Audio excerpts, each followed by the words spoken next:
आपने शिक्षा की अलग जगते हुए देखा है। जहां मौत के बाद शरीर पंचतत्व में विलीन होता है, वहां पर ज्ञान की ज्वाला जलती हुई देखी है। आपने शायद नहीं देखी होगी, लेकिन आज हम आपको मुजफ्फरपुर के मुक्ति धाम की वो तस्वीरें दिखाने जा रहे हैं, जिसे देखकर आप भी हैरान हो जाएंगे।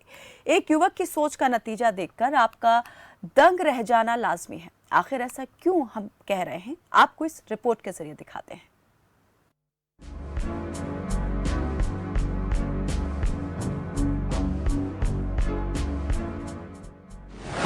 जलती चिताएं, सुलगता आसमान, यहीं पर धधक रही है शिक्षा की ज्वाला। चारों तरफ गम का माहौल है, जलती चिताएं, उदास चेहरे। शमशान घाट में यही दृश्य दिखाई देता है, लेकिन इस उदासी और सिसकियों के बीच मुजफ्फरपुर मुक्ति धाम शमशान घाट पर आपको बच्चों के पढ़ने की आवाजें भी सुनाई देंगी। कभी लाशों से पताशे फल चुनने वाले गरीब बच्चों के हाथ में कलम आई तो उनके सपनों को भी पंख लग गए। ये सब संभव हुआ 3 दोस्तों की वजह से, जिन्होंने गरीबी के अंधेरे में जीवन व्यतीत कर रहे परिवारों के बच्चों के जीवन में शिक्षा का उजाला करने का नेक कदम उठाया।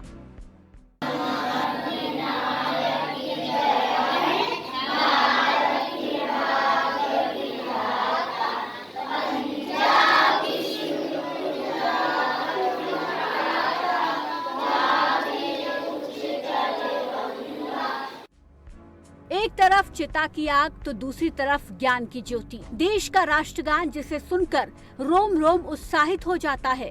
उन्हीं शब्दों की मिठास घोलते ये वो बच्चे हैं जो कभी इस जगह पर भीख मांगा करते थे, यहाँ पर बांटे जाने वाले खाने पर टूट पड़ते थे, जिनकी जिंदगी अज्ञान के अंधेरे में कहीं गुम हो चुकी थी।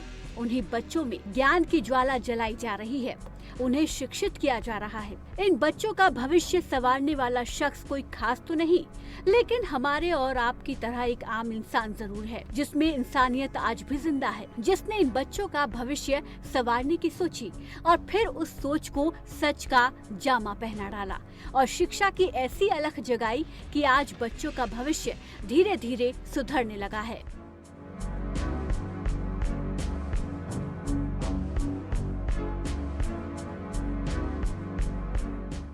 बच्चों के भविष्य को शिक्षा से तराश कर संवारने वाला कोई और नहीं बल्कि सुमित नाम का ये शख्स है। सुमित शहर के सिकंदरपुर स्थित मुक्ति धाम में अपने 3 दोस्तों के साथ मिलकर शिक्षा की अलख गरीब बच्चों में जगा रहे हैं। इस पाठशाला में बच्चों को पढ़ाई के साथ साथ देशभक्ति की शिक्षा भी दी जाती है। कैसे आया सुमित को ये विचार, आप खुद ही उनकी जुबानी सुन लीजिए। यह पाठशाला हम 2017 से चला रहे हैं। इस पाठशाला का नाम अपन पाठशाला है।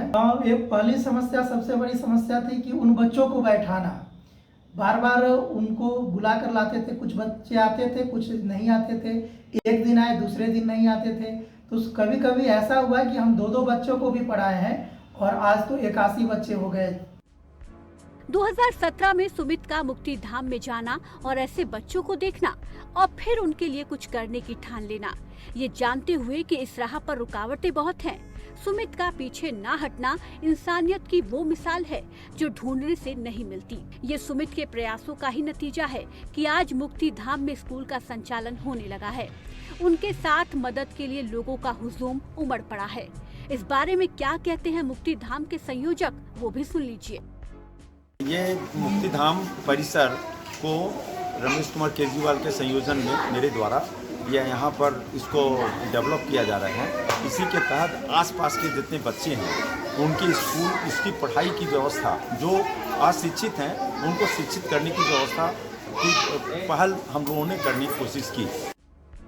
ये सुमित के प्रयासों का ही नतीजा है कि जिन बच्चों ने कभी शिक्षा का मतलब ही नहीं समझा था, जिन्हें ये नहीं मालूम था कि शिक्षा होती क्या है, आज वो पढ़ रहे हैं, जिंदगी में कुछ बनने का सुनहरा सपना बुन रहे हैं। ऐसे लोग बिरले ही होते हैं जो दूसरों की जिंदगी संवारते हैं। उन्हीं लोगों में सुमित कुमार भी शामिल है। इसी के साथ खबर फास्ट के लिए मुजफ्फरपुर से चंदन चौधरी की रिपोर्ट।